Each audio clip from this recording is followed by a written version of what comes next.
This video is not any regular video you've seen on YouTube.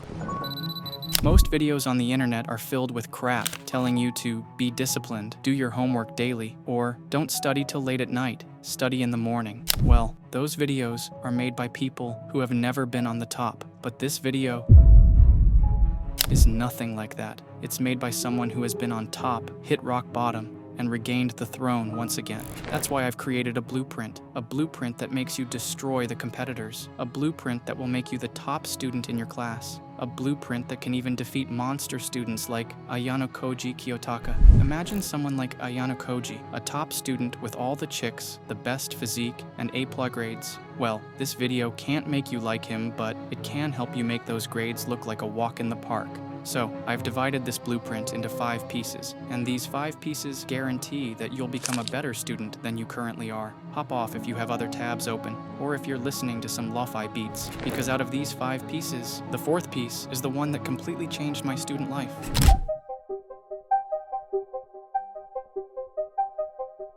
Might sound a bit off, but it doesn't mean you have to become a hacker. It means you have to hack the system. And what's a better way than using previous data? Think of exams as battles, and past exams as battle maps. Someone like Ayanokoji wouldn't jump into the battlefield without having a map. What you have to do is simple. Take the previous exams or get all the exams from the past 3 years, and you'll notice something odd. Repeated questions, same patterns, but different recycling methods. There's always a core portion in each chapter that's used 80% of the time. This is where you have to think like a hacker. Look at the concepts that are frequently repeated. Figure out what kind of questions most students fail to answer. Pinpoint the areas that are your teacher's favorite playing ground. After analyzing this, you'll develop a sense of confidence and create a prototype of the exam in your own mind. For Ayanokoji, this is the efficient method where you study smarter instead of harder. But to be a hacker, you need to be faster than a mantis. Your ears should catch the teacher's hints instantly. Your eyes should be at the back of your head. So you know how the toppers are studying. There are always small, hidden channels on YouTube that are gem mines for students. It would be wise to keep a few handy to give you an unfair advantage. And remember, whenever your teacher repeats something, mark it as VIP.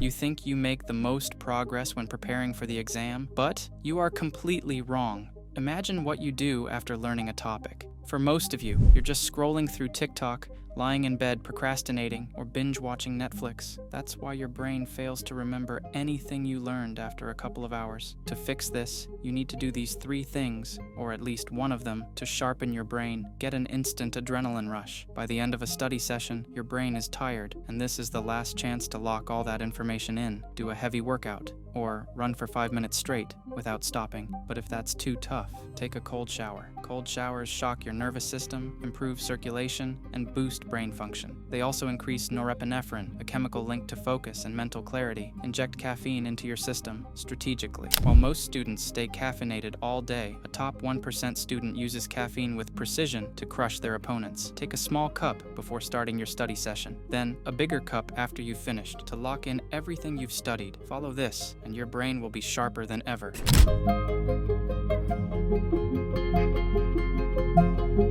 My favorite part of becoming a top student is chunking. Chunking is the art of breaking large portions of information into smaller, manageable pieces. Take a look at this number.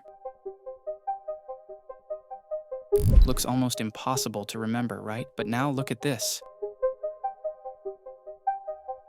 Suddenly, it looks way more memorable, but chunking doesn't mean splitting Apple into 5 alphabets. It means creating a logical pattern from start to end. For example, if you're learning about World War I, start with its cause, then the beginning, the effects, and finally, the end of the war. Similarly, Ayanokoji uses visuals to make chunks even more memorable. He imagines what he's reading, which reduces brain overload and makes learning less stressful. Another way to master chunks is by applying the first 3 rule. If you're learning facts about something, focus on the first 3, then move forward. But the best way to reinforce chunks is by actively recalling what you learned. When your brain isn't overloaded, it connects all the dots and patterns effortlessly. Chunking isn't just a studying technique, it's a mental strategy to stress less and retain more.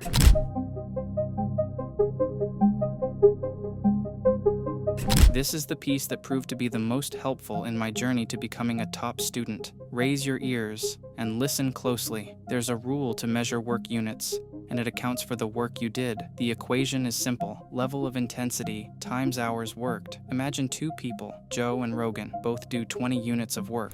Who made more progress? Well, you can't answer that yet. Let me explain. Joe works at level 2 intensity for 10 hours. He's distracted, a pleasure seeker, and can't focus on one thing at a time. Meanwhile, Rogan works at level 10 intensity for just 2 hours. From this perspective, who has more time to sacrifice other things while achieving the same amount of work? Obviously, Rogan. This is the power of intensifying your hours. It's also known as deep work. Deep work means you isolate yourself in a room, separated from the rest of the world. Your phone is silent. It's just you and your work. This is where the most progress is made. Remember this: 20% of activities generate 80% of your results. But here's the catch. Don't go into deep work all day. Turn it into sprints of 50 minutes and rest for 10 minutes after each sprint. Set a clock for every task, because Ayanokoji doesn't focus on just quality. He believes in quantity, making each second count.